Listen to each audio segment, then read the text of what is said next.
So guys, for the first step, you're going to head over with search and type in Registry Editor. Click on it and then click on yes. And then once you're on this, you can follow everything I'll be doing up here. So first you're going to expand HT class's root. And now you're going to scroll down till you find the msi.package. We're going to scroll down to the M section. Keep going down till you find msi.package. You want to expand msi.package. Then you want to find shell. You want to expand shell. And then once you expand shell, you now want to right click on shell. And then click on new, and then click on key.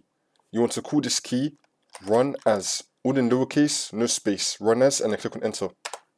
And then once you're in the run as folder, you're going to double click on default.